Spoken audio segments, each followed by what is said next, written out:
Olá, investidor. Meu nome é Wagner Caetano. Inicio agora o programa Radar, quarta-feira, 17 horas e 7 minutos, 26 de 4 de 2023. Nós temos uma tarde nublada aqui em São Paulo. Temperatura amena, 20 graus, típica de outono. Estava chovendo agora há pouco. Eu mesmo estava fazendo alguns trabalhos externos. Estava um pouco de chuva e garoa. Típico de outono. Eu desejo muita saúde e paz a todos e que a Top Traders possa ser uma variável positiva na sua trajetória em renda variável na Bolsa de Valores. Pessoal, eu vou começar aqui pelo mini índice. Nós temos... Vamos ver na semana aqui qual que é a queda acumulada. Temos uma baixa de 2%. Metade daquele candle da semana retrasada. E o mercado ele vai novamente aí dando sinais de fraqueza e tem um feriado na segunda. Ele perde um pouco de liquidez, por incrível que pareça. Eu vejo mais como oportunidade para quem está de fora do que um alerta mais forte para quem está aí na ponta compradora. Ok? Hoje houve uma movimentação muito abrupta na abertura, né? A diferença da máxima para a mínima no primeiro candle de 30 minutos foi de mais de 1.200 pontos. Depois ele passou a fazer um zigue-zague descendente, operando aqui abaixo da média de 21. Então, ontem, né, nós conseguimos interpretar, acertar o movimento do finalzinho, um fundo duplo. Hoje é muito difícil imaginar que tem alguma reação importante, né? Talvez rompa ali os 104 mil pontos, chegue até 104.200, 104.300 até o fechamento e é isso. Eu acho que deve chegar a 104.200 pelo menos. Né? Observando o Ibov, que está fechando agora, mercado à vista, nós temos a perda da retração de 61,8.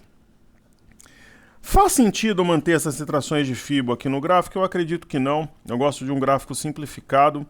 Vou apagar também a LTA. Está bem abaixo do topo anterior e da média de 21. Então, agora a gente aguarda um sinal no intraday primeiramente, no diário. O balizamento pelo canal de baixa que a gente vê na tela. Não. Parece esse movimento aqui em dezembro, o mercado veio, aí ele fez a inflexão e subiu fortemente. Talvez esses candles aqui do dia 29 de dezembro, 2 de janeiro, 3 de janeiro, 4 de janeiro correspondam a esse movimento. Eu sei que tem o maior número de pregões aqui, mas é que os pregões dos dia 2 e 3 foram muito amplos. Então tem essa possibilidade. No semanal, ainda temos a simetria em V, com alvo aqui a 114.835. Ok? Então, essa é a minha leitura para o mercado futuro e mercado à vista. Estou tomando meu Guaraviton aqui. Guaraviton, não façam isso em casa. O Gatorade, ok. Energético também, principalmente sem açúcar. Agora, Guaraviton eu tomo de vez em quando aqui, com bastante gelo, mas não façam isso em casa e não deixem as crianças ouvirem. Guaraviton acho que não tem nada de saudável, né? Mas com bastante gelo é muito bom. Então vamos aqui aos comentários da galera. Vou dar pausa aqui e tirar o som, fica sempre melhor. Então vamos lá. Querido amigo Lívio Sadi Lawal, boa tarde, professor. Olhando o gráfico da Vale, temos 4 gaps, um mais baixo, 43,14. Observei também que ela costuma fechá-los. Será que poderá fazer isso? Obrigado pelas análises, um grande abraço, querido. Vamos estudar a Vale 3.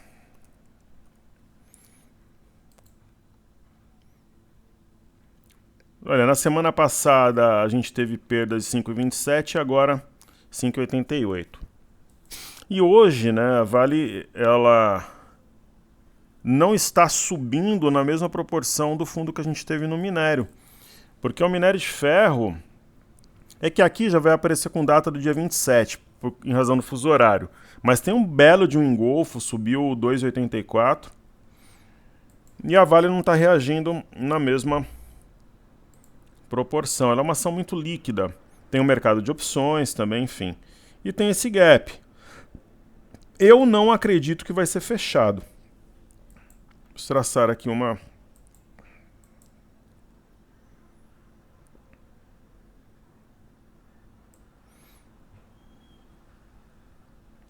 CLTA já foi perdida, então não se aplica. Está trabalhando no vazio. Ontem a gente falou até sobre a velocidade de um gap, mas não aconteceu. Eu penso que já temos uma exaustão, um fechamento perto da banda, um ponto... Para quem está de fora ou tem capital para fazer médio, um ponto interessante para um incremento de posição. Eu acho que ela não fecha esse gap. José Carlos Oliveira. Zé Carlos é o nome de um grande professor que eu tive na faculdade. Uma pessoa que eu modelei muito. Foi meu professor de cálculo 2. Então, Zé Carlos, nosso querido amigo, está fazendo aí a pergunta. Estou vendo se eu coloquei alguma coisa aqui de forma coletiva para passar para vocês, mas não, tá tudo certo. Então, nosso querido amigo diz obrigado, professor. Obrigado você, querido. Like 46. Nosso amigo pede qual 13 App Vida. Adere para apostar nessas. Desde já agradeço. Eu que agradeço sua participação, carinho e amizade. Então, vamos lá primeiro. Qual 3... Qualicorp na tela. Zé Carlos, eu não tenho nenhum preconceito em relação a nenhum ativo na bolsa, mas eu tenho algumas ações, por exemplo, Oi e Qualicorp é uma delas, que eu não operaria. Eu poderia operar na venda, mas não nesse momento que ela caiu de... Justamente é isso que atrai, né? Caiu de R$15 aí em junho do ano passado para R$3,72. Se eu fosse obrigado a fazer alguma coisa, eu operaria na ponta compradora.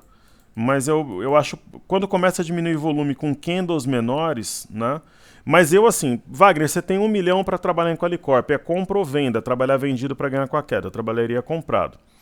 Agora, App Vida...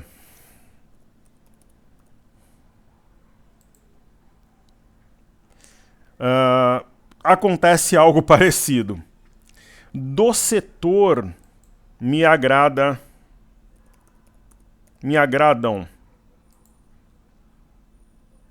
Eu acho que Fleury, digamos assim, tem mais vida, né? Uma provável acumulação, e a que a gente tem em carteira... Pô, mas Redor é hospital, professor, eu tô falando de operadora, de convênio. Área médica, Redor, depois Fleury. A Redor tem uma simetria absurdamente altista, que deve trazer o preço a 33 no curto prazo. Ok? Querido amigo Everson Luiz, agora eu sei que o Everson é colorado. Um grande abraço aos gaúchos que sempre me receberam tão bem. Boa noite, professor. Você pode analisar em MRV se é compra fazer médio? Parabéns pelo trabalho. Obrigado a você que nos incentiva. Junto com os nossos outros amigos. MRV E3. Eu acredito que sim. Ela deve ser beneficiada pelas reformas tributária, arcabouço, Selic, que será cortada a partir de junho, na minha opinião, e IPCA, que veio hoje mais baixo. Então, sim, ela faz aqui uma pinça, candle gêmeos, uma região de suporte anterior. Como diz o Ciro Bottini, é compra, compra, compra, na minha visão. Que prazer ter o Carlos aqui conosco. Esse ano seu Fla não está tão forte, mas agora com o São Paulo deve ter destaque. Hoje o meu Corinthians vai ganhar. Muito obrigado pelas mensagens que eu recebi da galera do Pará, do Tocantins, que torcem para o Remo.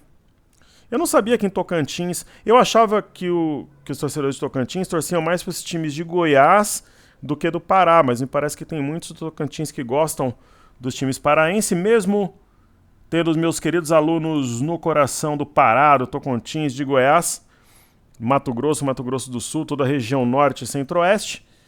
Nem por isso eu vou deixar de dar o meu palpite. Corinthians 6, Remo 0. Hoje o Cássio vai fazer o último gol de penalidade. Podem apostar, escrever e me cobrar amanhã.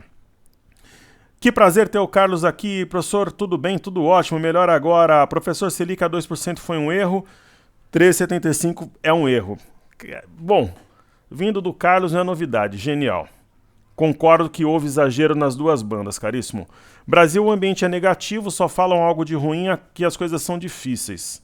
Infelizmente, a política que se vê em tudo tende a ser mais prejudicial do que benéfica. Existe muita vaidade.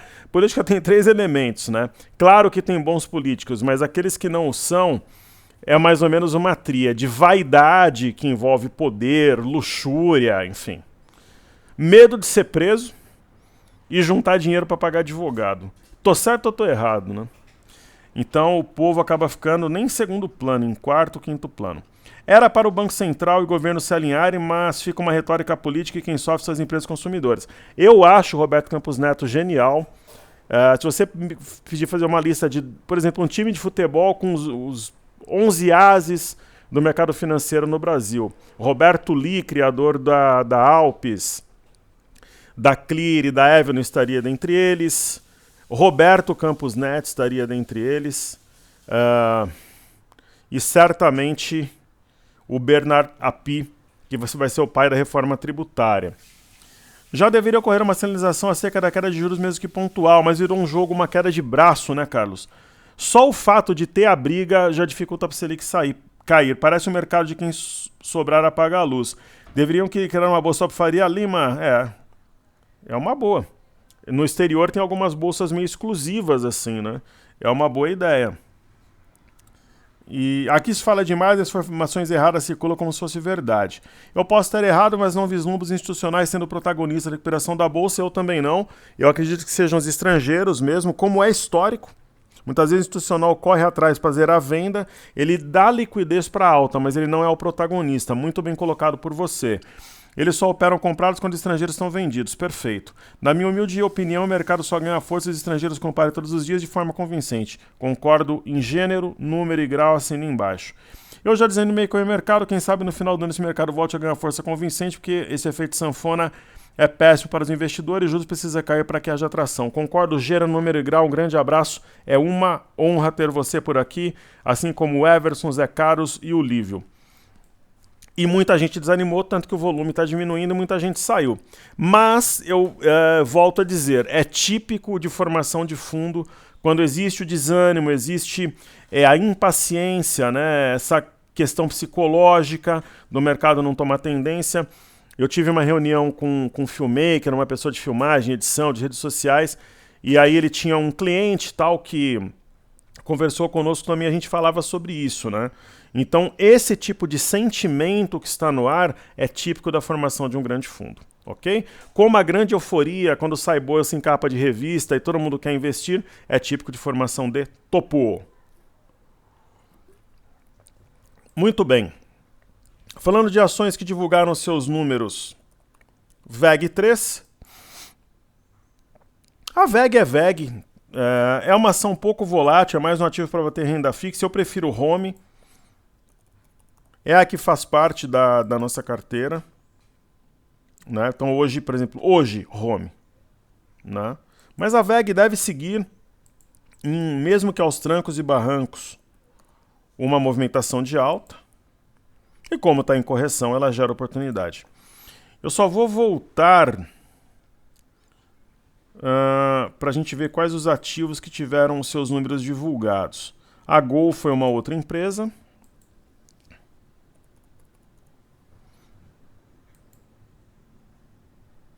O balanço da Gol não foi bem-vindo, só que num dia negativo é complicado, por exemplo, a ação está caindo pós-balanço, mas o viés do dia está negativo. Então você fica na dúvida se é algo pelo fluxo ou pelo balanço. Eu acho que é claro, né? É um pouco dos dois. Né? Mas Gol não seria uma opção para mim, pelo menos nesse momento. Eu não compraria. Aí falamos da VEG, Movida, Move3.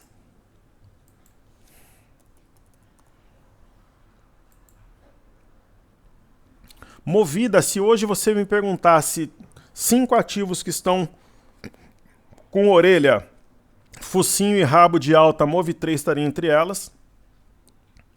Nós temos um fundo mais alto que o anterior. Um candle amplo, partindo das médias, é uma barra elefante. Fantástica. Mais clara que a água. Não temos em carteira, mas, por exemplo, se fosse montar uma carteira hoje, ela faria parte da carteira. Então, expectativa pelo balanço da Vale, divulgado depois do pregão de hoje, a gente vai acompanhar no aftermarket. Temos o balanço da Neo Energia. Neo E3. Eu lembro que eu participei do IPO dessa empresa. Ótima opção para bater renda fixa e para seguidores de tendência, rompendo tanto um pivô aqui a 15,61 quanto o rompimento de um alargamento. Então é para o alto e avante.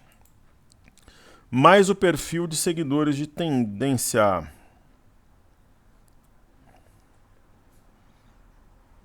Então, deixa eu ver. De balanços foram esses. Ok?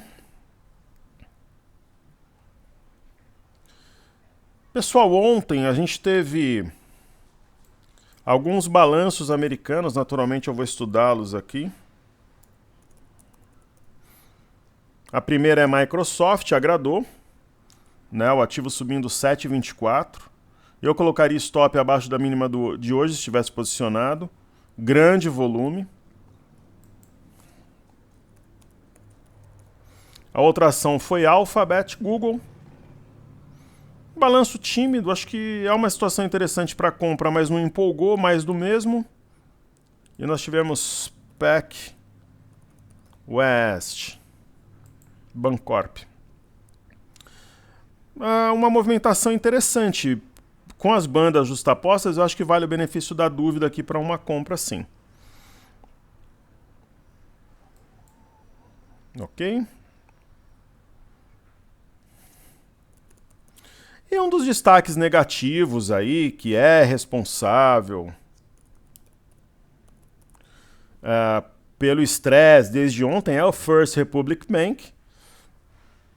Ontem ele caiu 49,38 e hoje caiu 29,75. Eu não compraria, mas eu não acho que ele vai continuar trazendo. No after está subindo aqui um grande problema, um efeito cascata, porque é esperado, né? Balanços ruins dos bancos pequenos e médios e balanços bons dos grandes, então, na minha humilde opinião, sem novidades. Vamos ver se saiu algum balanço. Teve o balanço da Boeing também.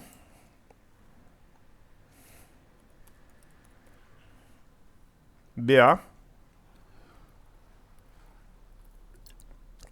Mais do mesmo, movimento lateral. Provavelmente ela vai ficar de lado um tempão, depois vai romper aqui as máximas. Eu não ficaria posicionado, eu realizaria lucro se eu tivesse o ativo no portfólio. Deixa eu ver se saiu mais algum. Depois das 17. Ó, saiu o balanço da Meta, que é Facebook. Então Meta, ó, a ação da Meta salta 7% no After Hours após divulgação do balanço.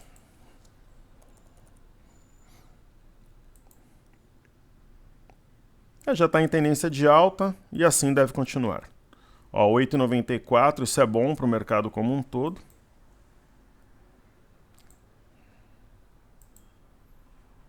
Então ela tende a continuar o movimento altista sim. Certo? Agora vamos fazer os ativos fixos aqui no Brasil. Pessoal, segunda-feira, algumas pessoas me perguntaram tal, como é que vai... a gente vai acompanhar o mercado, o que estiver funcionando, a gente vai acompanhar normal. Uma vez que a gente tem carteira internacional tal, top traders a gente está sempre trabalhando, né? Então, sempre a gente nunca está dormindo no ponto, estamos sempre atentos. Então, sem dúvida nenhuma, vamos acompanhar. Eu devo ir para a praia no sábado, voltar na segunda, mas de lá estarei trabalhando sempre com muito prazer e disposição. Muito bem, então Itaúsa. Ontem me perguntaram porque o mini índice disparou no final, foi porque saíram alguns balanços americanos e eles agradaram. Essa foi a razão, respondendo coletivamente. Então nós temos, praticamente o mastro bandeira em Itaúsa, a queda de hoje não muda nada, YouTube 4 aqui também. Mesma ideia, não acho que fecha esse gap não. BBDC4, Bradesco. A queda de hoje é parcial em relação à alta de ontem, então mantém o preço acima da média de 21. Ah, mas o Bradesco tem problemas. Pô, ou se tem. Eu fiquei lá um tempão hoje para pegar um documento que eu, sendo prático como eu sou, demorei 1 minuto. Sentei e pedi, eu preciso de tal coisa. O rapaz imprimiu só isso só. Acho que eu fiquei menos de 1 minuto sentado. Mas é um banco que tem problemas, tanto no digital quanto no atendimento presencial, em outros setores. Só que se ele não tivesse, ele estaria valendo 3 vezes o que ele vale. Justamente porque ele tem problemas que está barato. E a tendência é consertar, né? Tem os melhores profissionais, tem dinheiro para contratar pessoas de fora, enfim. Por isso que o Bradesco está descontado. O Banco do Brasil já vive o melhor momento, mastro bandeira de alta, correção oportunidade. Aí temos B3, SA3. Eu não gosto desse ativo, de verdade, vocês sabem disso. É uma daquelas ações que eu realmente não gosto de operar. Talvez tenhamos um pullback no eixo do W, mas ela desconfigura os padrões, enfim. Eu acho que uma compra aqui para entregar, colocar como stop aqui 11,90 é interessante, mas para quem gosta da ação, por exemplo, que acumula, para médio prazo é oportunidade, porque quando cai 4,66 você está comprando descontada. De repente comprar um pouco hoje, amanhã, um pouco sexta, consegue compor um bom preço médio. Já falamos da Vale, então eu vou aqui comentar sobre o Petro 4. Então a Petro 4 deve seguir no ritmo devagar e sempre. Nos passa aqui a impressão de um mastro bandeira de alta sim.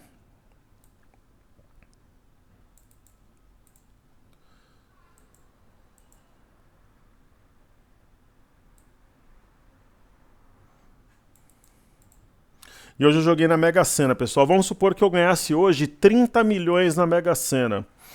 Aí tem essa história, o que você faria com dinheiro, né? Para quem não sabe, assim, o que faria, por exemplo, com 200 mil, com 1 milhão ou com 10 mil, se ganhar 30 aí que não deveria fazer nada. Eu colocaria pelo menos 20 milhões na bolsa. Mas para que eu ganhasse 30 milhões, eu pegaria 1 milhão ali para deixar numa conta, para poder ajudar alguém que me ajudou, poder agradar a minha família, né? Um dinheiro para, de repente, um negócio que aparecesse, viagem, alguma coisa extra que alguém da minha família precise, seja ela do meu convívio mais intimista ou não. Então deixaria ali 1 milhão numa conta digital que tenha algum tipo de rendimento. Até numa conta poupança, por que não? Essa história que poupança é coisa de tonto e tal. Pô, primeiro, o brasileiro ele não consegue fechar o mês. Aí quem tem dinheiro e tem sobra de capital coloca na poupança já é um herói. É claro, aí tem investimentos melhores na renda fixa, tem na variável, mas o que nos interessa, 20 milhões eu colocaria em renda variável. Mas assim, sem pensar. Distribuía numas 3 corretoras, talvez uns 5 no exterior, $1 milhão para o exterior, o restante aqui no Brasil talvez em 3 contas, e provavelmente reforçaria a caixa nessas ações que a gente já tem. É o que eu faria. Né? Acho que seria uma distribuição equilibrada. Muito bem. Então, Petro, é isso. Colocaria, então, aí, digamos, 2/3 em renda variável. Com toda a serenidade, toda a tranquilidade. Certo, então falamos desses ativos. Vamos fazer agora aquele pente fino que a gente faz usando aqui o TradingView, essa planilha Trades.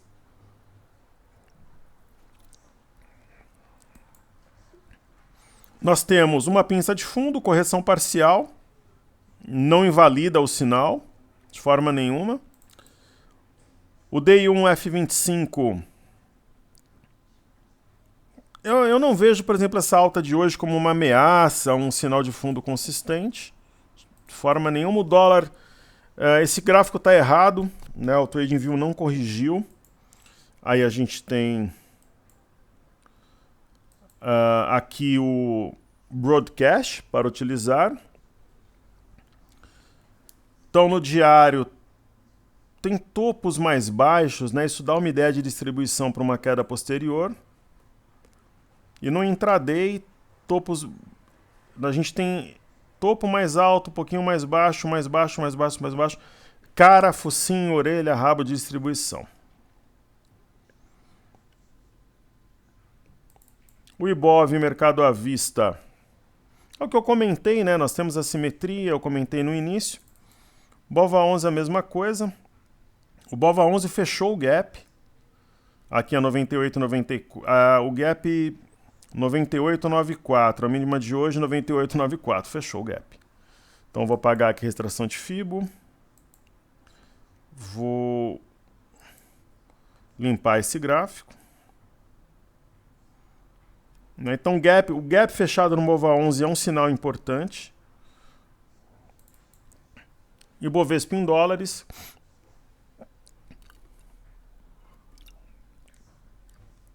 não fechou o gap. 20,110, a mínima foi 20,220. Talvez nem feche. O DXY é o dólar contra uma cesta de moedas, não tem sinal de fundo consistente. Até por isso que aliviou para o dólar aqui no Brasil hoje.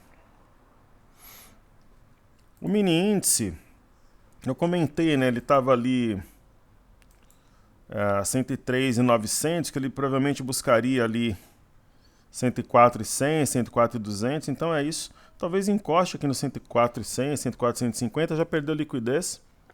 Caminhando para o fechamento. Falando um pouco da Europa, sem novidades, as bolsas na Europa continuam em tendência de alta, testando o topo anterior, média de 21. Aí eu tenho o Stock 50 testando o topo anterior, média de 21. Bolsa de Paris, topo anterior, média de 21. E a mesma ideia para o Reino Unido, só que não tem topo anterior, tem a média de 21, mas é a bolsa mais atrasada. IWZ, ETF brasileira negociada em Nova York, está subindo 0,15 no pós-mercado. Acho que por causa do balanço da Meta, em razão disso especialmente. Fechou gap, 27,38.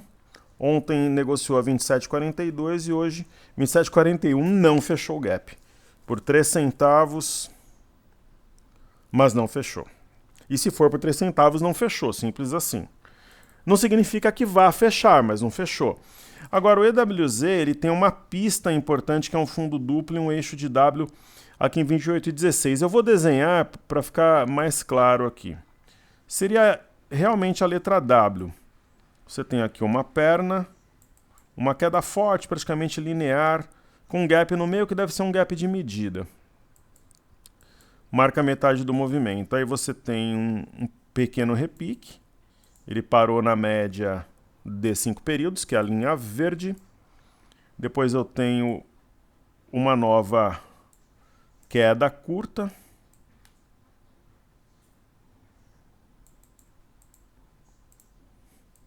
Correto? Ficou meio estranho aqui. Aqui ficou correto. Um fundo duplo e provavelmente uma perna longa que projeta algo perto aqui dos 30 dólares para o curto prazo. O BZQ, que é o inversamente proporcional ao mercado vezes 2, mostra algum nível de força acima das médias, sim. Se perder 19,65, daí nós teremos um provável rompimento falso e um M, aí desaba de novo. O VIX está num nível aqui interessante, mas nada que justifique uma venda ou uma compra. Dow Jones não conseguiu novamente romper a LTB, talvez ele reúna aqui compradores para fazê-lo. Preocupa um pouco aqui essa queda abaixo do topo anterior, nós temos um pivô de baixa, topo, fundo, topo. Realmente a perda de 36,677 fez um pivô, mas nada que signifique uma inflexão para o Dow Jones ou para o próprio S&P, que está abaixo desse topo, mas tem aqui a máxima do dia 22 de março a 3936 como um possível suporte. Índice de tecnologia Nasdaq tem aquele padrão chamado árvore migratória, que é o arame quando os dois candles são da mesma cor, corpo da mãe e do bebê da mesma cor. E se voltar a trabalhar acima de 11,898, vai reforçar aqui a ideia de alta para o curto prazo.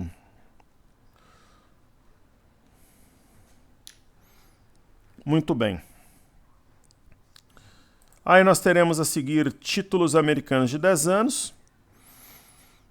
Alguns podem entender como uma figura altista, quase um ombro, cabeça, ombro invertido, mas eu acredito que a simetria em A fale mais alto e traga o preço a 3.340. E um dos vilões de hoje foi o petróleo. O petróleo, ele significa arrefecimento de inflação quando está em queda, mas pressiona as empresas ligadas ao óleo negro, né? Petrobras até que reagiu com de uma forma menos impactante, né? Caiu somente 1,26, pelo que caiu o petróleo. Poderia ter caído muito mais, é até um sinal de resiliência. Então o petróleo fechou o gap, perto da mínima não tem sinal de fundo. Aí você pode falar, um ombro, cabeça, ombro invertido? Talvez. Vamos ver se reage nessa região. Então, tanto em Londres quanto em Nova York, mas não tem sinal de fundo, né? Inclusive, acionou um pivô no petróleo Brent na perda de 80,24. O minério, por si, ele tem sinal de fundo. Temos um engolfo. Provavelmente buscará algo perto de $114 na semana que vem, que seria um repique até a média de 21. Bolsa de Xangai tem sombra inferior numa região de suporte, é praticamente aqui um fundo triplo, então deve voltar a subir. E Xangai, lembra que eu disse que eu realizaria lucro desde o dia 21 de abril? Tende a corrigir um pouco mais, na minha opinião. Tem suporte a 28,287 na média, mas esse gap aqui em especial deve ser fechado. Para finalizarmos, Small 11. Sem querer ser repetitivo, oportunidade, região de fundo muito descontado.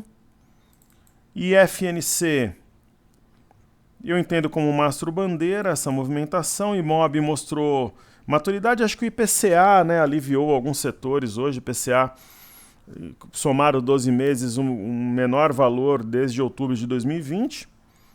Então a gente tem pico de inflação realmente no Brasil. E IMAT pressionando aqui a linha de retorno, é uma região propícia para a formação de um fundo. Poderá fazê-lo sim, com o minério reagindo, mas hoje que o minério reagiu, o petróleo desabou, então aí pressiona o IMAT. E o índice de energia, devagar e sempre, sem sinal de topo. Ah, professor, tem um topo duplo. Deve romper, pessoal. A energia que tem nesse movimento prévio é muito forte. E por fim, índice de consumo, que é digamos, um termômetro daquilo que a gente aguarda para o mercado, espera. Está ali muito tímido. Podemos estar diante de um fundo duplo aqui com eixo a 2,576, mas tem que rasgar o gráfico aqui e começar a desenhar topos e fundos ascendentes. Aí vai ser o sinal mais forte possível que a Selic realmente vai cair a partir de junho. Então tá aí entregue, um forte abraço a todos, muito grato pela sua atenção. Seguimos juntos porque juntos somos mais fortes. Valeu!